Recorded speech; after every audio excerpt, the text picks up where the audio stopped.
او په حدیثو کې چانبین او د رسول الله صلی الله علیه و آله وسلم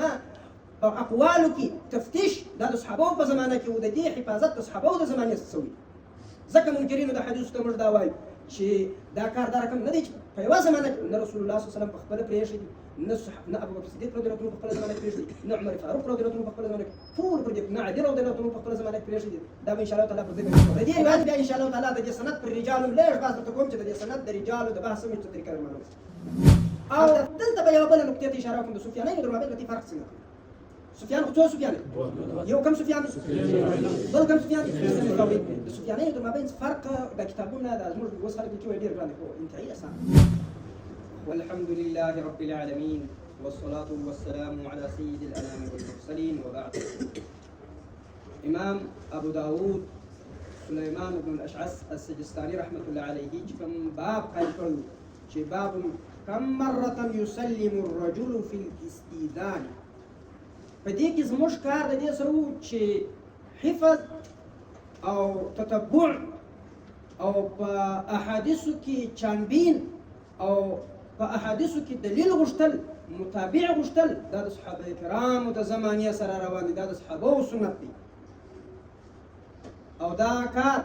حضرت ابو بکر صدیق رضی الله تعالی عنهم په خپل زمانه کې کړی دي چې اولین هغه د اسلام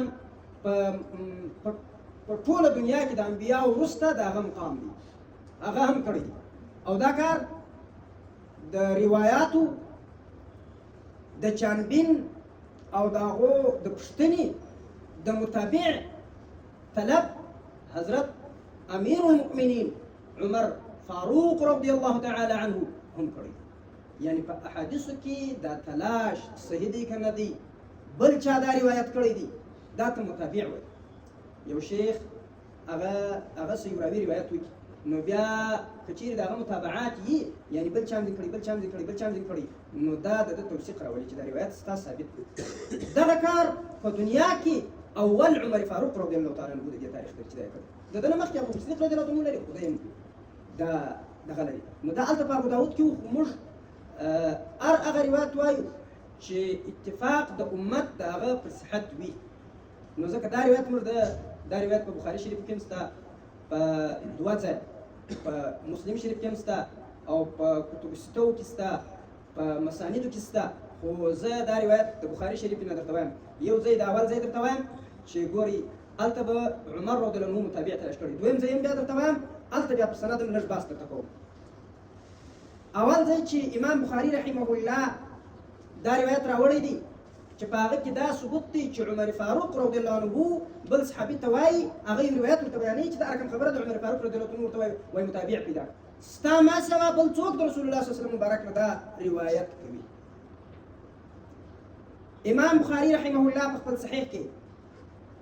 په کتاب البيوع کې باب الخروج في التجاره در دغه باب لاندې 2012 رقم باندې روایت راوړي حدثني محمد قال أخبرنا مخلد بن يزيد قال أخبرنا ابن جريج قال أخبرني عطاء عن عبيد بن عمير أن أبا موسى الأشعري استأذن على عمر رضي الله عنه فلم يؤذن له وكأنه كان مشغولا فرجع أبو موسى ففرغ عمر فقال ألم أسمع صوت عبد الله بن قيس إذنوا له قيل قد رجع فدعاه فقال كنا نؤمر بذلك فقال تأتني على ذلك بالبينة أبو موسى أشعري رضي الله تعالى عنه ددنم عبد الله بن قيس دار علي حضرت عمر فاروق رضي الله عنه عمر فاروق رضي الله عنه في مسألة اختدي أو أبو موسى أشعري رضي الله عنه يوا سلام وي راونس بیا سلام وي راونس بیا سلام وي راونس دی استئذان وغوښتي اجازت یې وغوښتي د سلام دا معنا چې څه وغوښتي درې واره ابو موسی اشعري رضی الله تعالی عنه اجازت وغوښتي غږ ونسو د دننه د خاصه عمر فاروق رضی الله عنه خپل کار مشغول نو حضرت ابو موسی اشعري رضی الله عنه واپس ولاړ دا هغه وروسته عمر فاروق رضی الله عنه چې کله سړی په کار مشغوله وي نو یو څوک څه خبره وکړي د هغه غړي خو سوچ نه سکي بنځکه د خپل شغل اخته وي وروسته به راوایي چې د فلاني غږ نه و نو بیا وایي چې د ابو موسی اشعري رضی الله عنه غږ نه و هغه ورته اجازه ورکړه چې راسه هغه ولاړی بس الف ورسته چیرې ولاړ هغه ته موږ په دې امر سوي رسول الله صلی الله علیه وسلم دا امر کړی دی چې 3 واره د اجازه وغوښتي اجازه ونسو بیا به ځي. عمر فاروق رضی الله عنه چې کله دا خبره د ابو موسی اشعري رضی الله تعالی عنه واوریدله نو بیا پوښتنه ځین وکړه چې ورته ویل تأتني على ذلك بالبينة فردي أبا ما تشراولي دليل برا تراولي څه دلیل لري چې رسول الله صلی الله عليه وسلم دغه ویلي دي ستا ما سوى بل څوک دغه خبره کوي. فقال تأتني على ذلك بالبينة فانطلق إلى مجالس الأنصار فسألهم دوی ولاړی ابو موسی اشعري رضی الله عنه د انصار یو مجلس جوړو هغه ته ورغلی او ورته ویل فقالوا لا يشهد لك على هذا إلا أصغرنا أبو سعيد الخدري ستا سره به شاهدين نوعي دي أمر ده مگر قد يقوم كترطولك شنيش أبو سعيد الخدري دي. فذهب بأبي سعيد الخدري فقال عمر أخفي علي هذا من أمر رسول الله صلى الله عليه وسلم الهاني السفق بالأسواق يعني الخروج إلى التجارة. نبيا أبو سعيد الخدري رضي الله عنه ده أبو موسى أشعري رضي الله عنه سر أذت عمر فاروق رضي الله عنه ورلي أرضي شاهد أداك شو رسول أكرم صلى الله عليه وسلم داركم أمر كرد غوري حضرت عمر فاروق رضی الله عنه ته یو صحابي راځي هغه د خپل شیخ د خپل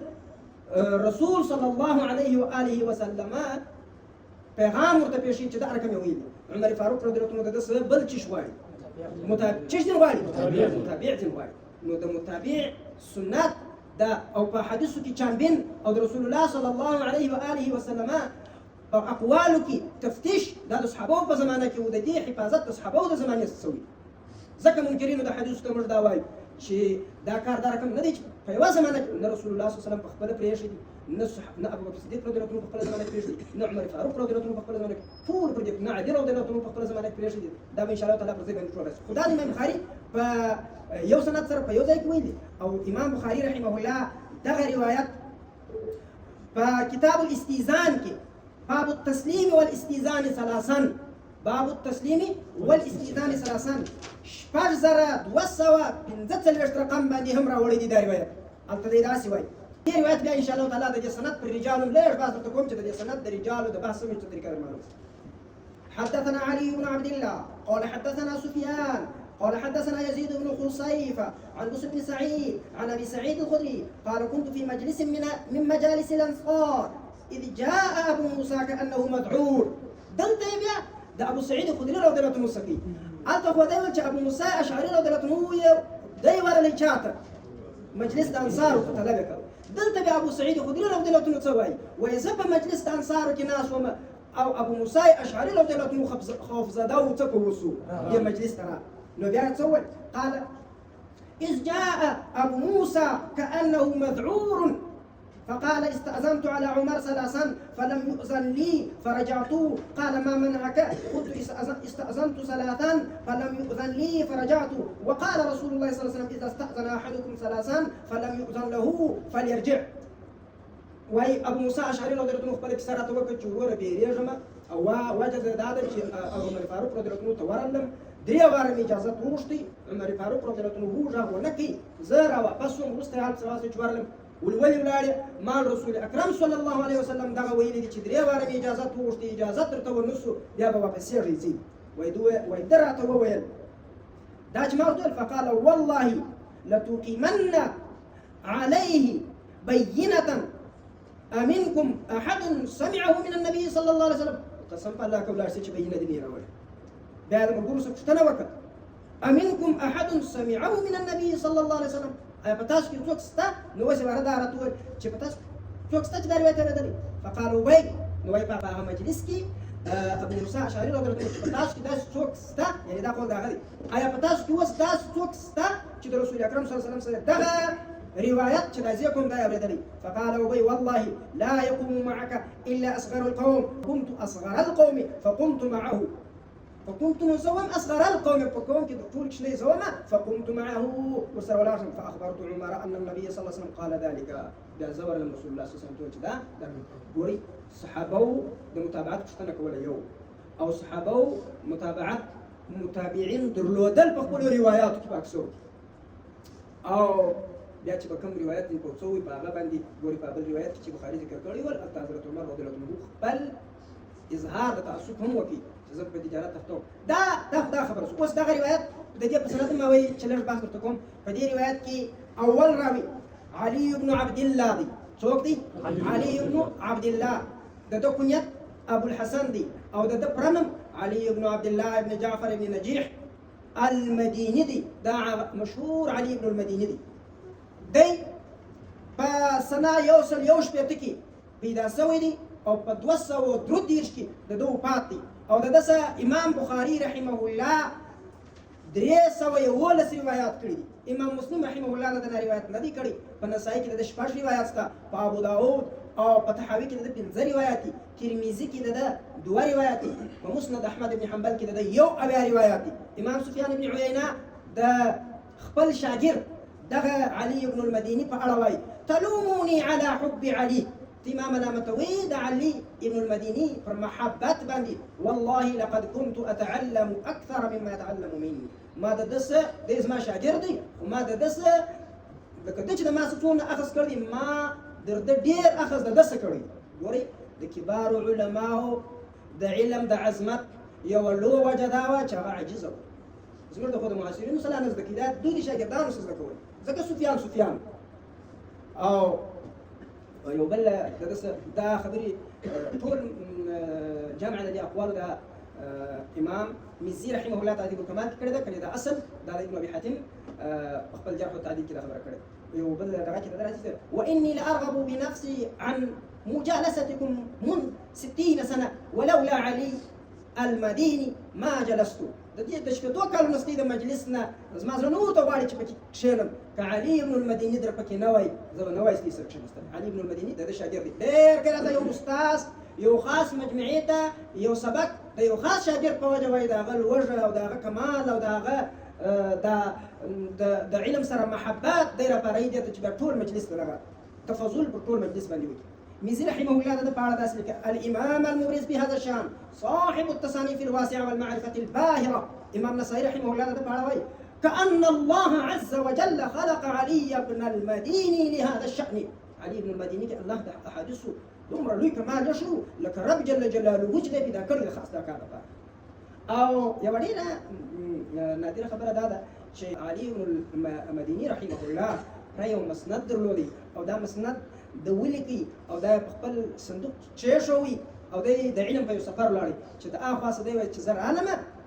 بیا ما چې صندوق راپورته کې دروند سوی هم دي او طرز یې بدل